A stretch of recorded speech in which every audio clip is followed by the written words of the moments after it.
23 दिसंबर 2004 इस दिन क्रिकेट की रियल दुनिया में वो लंबे बाल वाले लड़के की एंट्री होती है। बांग्लादेश के खिलाफ उस लड़के को डेब्यू करने का मौका मिलता है और बांग्लादेश के खिलाफ ये खराब परफॉर्मेंस सबको हैरान कर चुका था।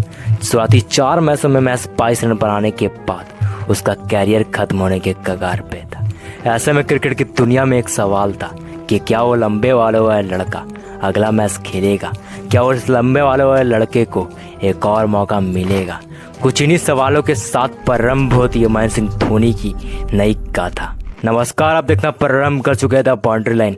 द बाउंड्री लाइन का स्पेशल एपिसोड कहानी the rise of Mahendra Singh Dhoni.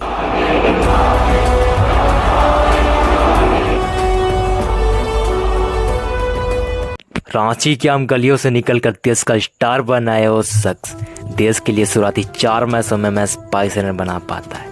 ऐसे में उस शख्स के जहन में एक बात थी कि उसे अगला मैच खेलने का मौका मिलेगा या नहीं। कुछ इन्हीं हालातों के बीच उसे एक और मौका दिया जाता है, पर उस मौके का कुछ मतलब नहीं निकलता क्योंकि वो शख्स इस मैच में भी मैच 3 रन बना पाता है।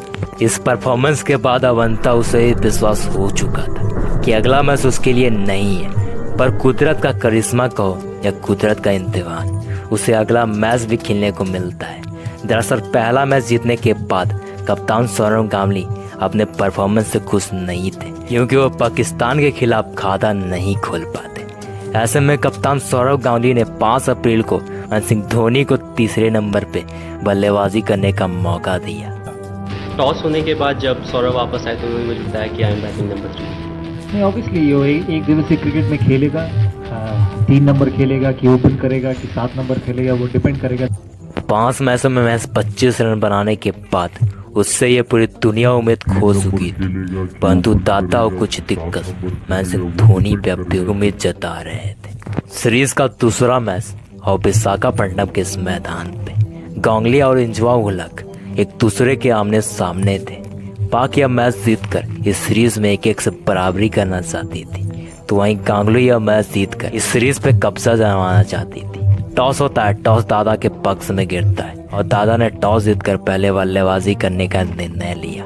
5 अप्रैल 2005 विशाखापट्टनम का यह मैदान, और इस मैदान पे इस तारीख को इतिहास के पन्नों में एक नया अध्याय जुड़ने वाला था। इस मैच में भारत को एक और योद्धा मिलने वाला था जिसके पास अद्भुत ताकत थी, और इस ताकत से अनजानी पूरी दुनिया थी। भारत की ओर से पारी की शुरुआत करने आते हैं तब मास्टर ब्लास्टर सचिन तेंदुलकर और विस्फोटक वीरेंद्र सहवाग। इन दोनों बल्लेबाजों ने मिलकर शुरुआती 3 ओवरों में 26 रन कूट दिए, परंतु इसी बीच यूसुफ का यह थ्रो भगवान के पारी का अंत कर दिया। क्रिकेट के भगवान अब टीम इंडिया का साथ छोड़ चुका था। ऐसे में सचिन के पवेलियन जाने के बाद ऐसे में अब मैदान पे उस लंबे वाले लड़के की एंट्री होती है, उस शख्स की एंट्री होती है जो पिछले 5 मैचों में मैच 25 रन बना पाता है। ऐसे में उसके जहन में वो दर्द, वो जख्म अब भी जिंदा थी। इस बार वो नहीं चाहता था कि इस बार भी वो खराब परफॉर्मेंस दे, वो हर हाल में एक अच्छी पारी खेलना चाहता था। ऐसे में वो लड़का वीरेंद्र सहवाग के साथ पारी को आगे बढ़ाता है। वीरेंद्र सहवाग और महेंद्र सिंह धोनी ने मिलकर पावर प्ले खत्म होते होते टीम इंडिया का स्कोर 100 के पार पहुंचा दिया, परंतु 14 ओवर में नवनीत का यह गेंद विस्फोटक वीरेंद्र के पारी का अंत कर चुका था। विस्फोटक वीरेंद्र ने 185 के स्ट्राइक रेट से 12 चौके और 2 छक्कों की मदद से 74 रनों की ताबड़तोड़ पारी खेली। भारत का 2 महत्वपूर्ण विकेट गिर चुका था, परंतु वो लंबे बालों वाला लड़का अब भी दूसरे छोर पे खड़ा था। विस्फोटक वीरेंद्र के जाने के बाद महेंद्र सिंह धोनी का साथ देने सौरव गांगुली आते हैं। गांगुली आते ही एक चौका जड़ते हैं, परंतु इस चौके के बाद मोहम्मद शमी के इस गेंद ने दादा को चारों खाने चित कर चुका था। कप्तान सौरव गांगुली मैच 9 के स्कोर पे पवेलियन लौट चुके थे। अब टीम इंडिया का कप्तान टीम इंडिया का साथ छोड़ चुका था। भारत के 3 बड़े बड़े प्लेयर अब टीम इंडिया का साथ छोड़ चुके थे, लेकिन वह लंबे वाला लांची का लड़का अब भी क्रीज में मौजूद था। गांगुली के जाने के बाद महेंद्र सिंह धोनी का साथ देने राहुल द्रविड़ आते हैं। इन दोनों बल्लेबाजों ने मिलकर पारी को संभाला और कुछ इसी 20 ओवर खत्म होते होते उस लड़के ने अपने कैरियर का पहला अर्धशतक जड़ा। 5 मैचों के बाद यह अर्धशतक उसको आत्मविश्वास तो दे रहा था, परंतु उस लड़के के जहन में वह स्कोर उसको संतुष्ट नहीं कर रहा था क्योंकि उसके जहन में 5 मैचों का वो दर्द, वो गुस्सा उसके रगों में दौड़ रहा था। वो इस स्कोर को और बड़ा करना चाहता था। 25 ओवर का खेल खत्म हो चुका था। अब भारत के खाते में 170 रन थे। महेंद्र सिंह धोनी और ऑल ड्रेविड ने मिलकर ताबड़तोड़ बल्लेबाजी करना प्रारंभ किया और पाक के सभी गेंदबाजों को अपने रिमांड पे लिया। महेंद्र सिंह धोनी अपने धुन में सवार थे, तो वहीं दूसरी छोर पे राहुल द्रविड़ पारी को संभाल रहे थे। 30 ओवर का खेल खत्म हो चुका था। भारत का स्कोर 211 पहुंच चुका था। महेंद्र सिंह धोनी पाक को कूट रहे थे।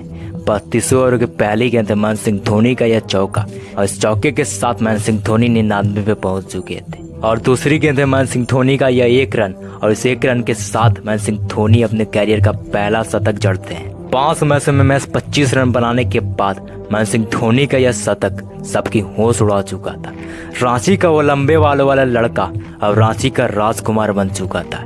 यह शतक, यह सेंचुरी, यह 100, यह 100 क्रिकेट की दुनिया में अद्भुत होने वाला था। उसके यह शतक के बाद उसका यह लहराता हुआ बल्ला उसको योद्धा बना रहा था।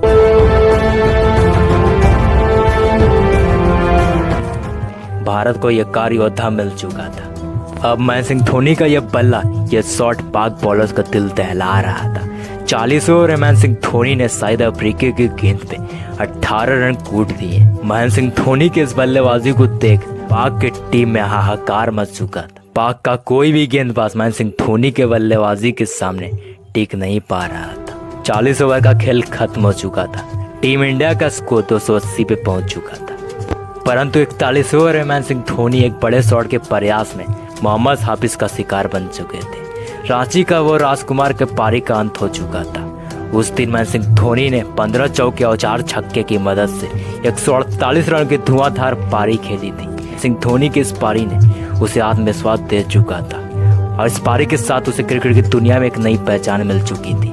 महेंद्र सिंह धोनी के विकेट के पतन के बाद अगले 4 ओवर में भारत 3 विकेट खो चुका था, परंतु निचले क्रम के बल्लेबाजों ने कुछ अच्छे शॉट्स खेले और इन शॉट्स के मदद से 50 ओवर खत्म होते होते टीम इंडिया का स्कोर 356 पे पहुंच चुका था। ये रहा टीम इंडिया का स्कोर कार्ड।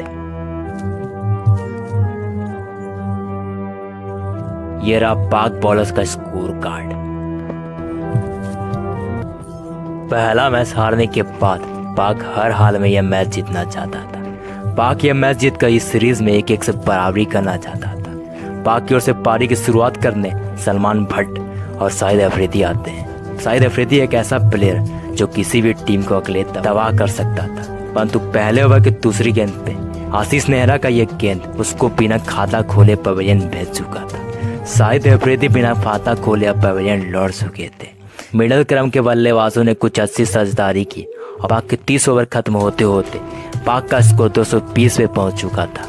पाक अभी भी यह रन चेज से बहुत दूर था, परंतु करमन नरवल के यह बल्लेबाजी को देख यह स्कोर चेज हो सकता था। एक तरफ से पाक के विकेटें गिर रही थी तो दूसरी तरफ मन अकमल पारी को आगे बढ़ा रहे थे, परंतु 44 ओवर की पहले गेंद पे करमन नरवल का विकेट का पतन होता है और इस विकेट के साथ टीम इंडिया यह मैच जीत जाती है। टीम इंडिया यह मैच 98 रनों से जीत जाती है और यह मैच जीतकर इस सीरीज में 2-0 से आगे होती है। ये रहा पाक बल्लेबाजों का स्कोर कार्ड। ये रहा इंडियन बॉलर्स का स्कोर कार्ड। इस मैच का रियल हीरो महेंद्र सिंह धोनी था। महेंद्र सिंह धोनी की 148 रनों की पारी क्रिकेट की दुनिया में अद्भुत था। रांची की आम गलियों से लेकर देश का स्टार बन चुका वो लड़का अब रांची का राजकुमार बन चुका था। 5 मैच में 25 रन बनाने के बाद ये 148 रनों की धुआंधार पारी उसे रातों रात स्टार बना चुका था। शतक के बाद शुरुआत होती उसकी अग्नि परीक्षा। अगर आप अग्नि परीक्षा की डॉक्यूमेंट्री वीडियो देखना चाहते हैं तो उसका लिंक डिस्क्रिप्शन बॉक्स में है। अगर आप इसी तरह के क्रिकेट डॉक्यूमेंट्री, मैच स्टोरी हमारी आवाज़ हमारी अंदाज में देखना चाहते हैं तो सब्सक्राइब कीजिए हमारे चैनल द बाउंड्री लाइन को।